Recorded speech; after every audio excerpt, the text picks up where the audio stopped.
आकाशवाणी भोपाल से प्रस्तुत है सीधी जिले की चिट्ठी।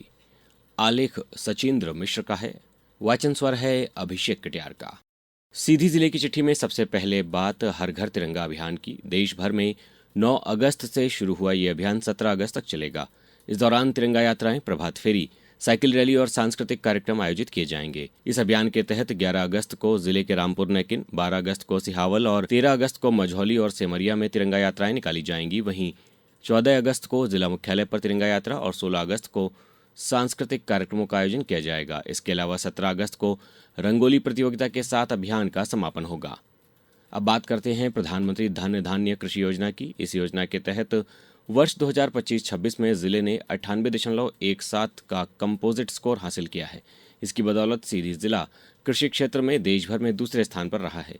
इस योजना की वजह से जिले में फसलों की उत्पादकता और दलहन तिलहन की खेती का रकबा भी बढ़ा है।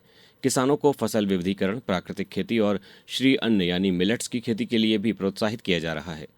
वहीं दूसरी तरफ जिले में किसानों को फसल बीमा योजना की जानकारी देने के लिए जागरूकता रथ गांव-गांव पहुंच रहे हैं। किसानों से खरीफ फसलों का समय पर बीमा कराने की अपील की जा रही है। खरीफ 2026 वर्ष के लिए बीमा कराने की अंतिम तिथि 17 अगस्त रखी गई है। योजना में धान, सोयाबीन, मक्का, तुअर, उड़द और मूंग जैसी फसलें शामिल हैं। सभी किसान बैंक, प्राथमिक कृषि साख समिति और कॉमन सर्विस सेंटर के जरिए बीमा करा सकते हैं। सीधी जिले में मुख्यमंत्री जन विश्वास अभियान के तहत ग्रामीणों की समस्याओं का मौके पर समाधान किया जा रहा है। जिला प्रशासन ने हर शुक्रवार के लिए विभागवार रूट चार्ट तैयार किया है। इसके तहत अधिकारी गांवों में पहुंचकर लोगों की समस्याएं सुन रहे हैं और उनका निराकरण कर रहे हैं।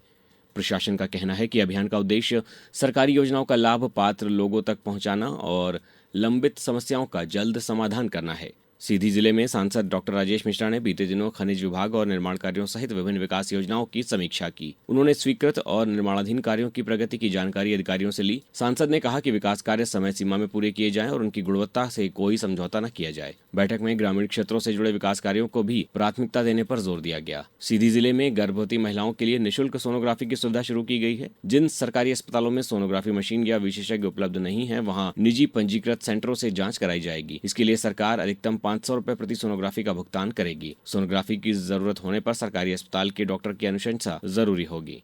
वहीं जिले में बारिश के मौसम में मच्छर जनित बीमारियों से बचाव के लिए जागरूकता अभियान चलाया जा रहा है। चौफाल कोठार और चौफाल पवई गांव में ग्रामीणों को मच्छरदानियां वितरित की गईं।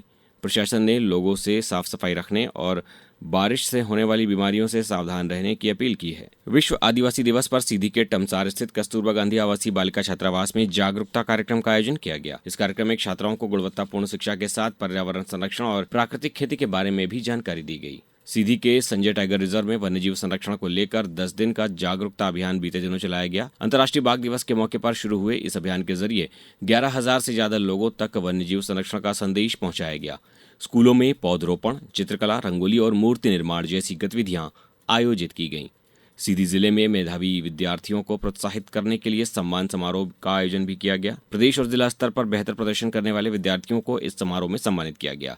बच्चों को पढ़ाई के साथ साथ अनुशासन, संस्कार और जिम्मेदारी के साथ आगे बढ़ने के लिए प्रेरित किया गया। जिले के दिव्यांगजनों को रोजगार से जोड़ने के लिए 2 महीने का निःशुल्क कौशल प्रशिक्षण दिया जाएगा। ये प्रशिक्षण डॉक्टर रेड्डी फाउंडेशन और SRLM सीधी के सहयोग से भोपाल स्थित केंद्र में आयोजित होगा, जिसमें करियर परामर्श, सॉफ्ट स्किल और लाइफ स्किल के साथ रोजगार की तैयारी से जुड़ी ट्रेनिंग भी दी जाएगी। प्रशिक्षण पूरा होने के बाद प्रतिभागियों की योग्यता और रुचि के अनुसार उन्हें रोजगार के अवसर उपलब्ध कराने की व्यवस्था भी की जाएगी। और आखिर में बात करते हैं मौसम की। सीधी जिले के लिए मौसम विभाग ने आज भारी बारिश का अलर्ट जारी किया है। वहीं अतिवृष्टि, नदी नालों के उफान और जल भराव की स्थिति से निपटने के लिए जनपद पंचायत सीधी ने 24 घंटे संचालित होने वाला कंट्रोल रूम बनाया है।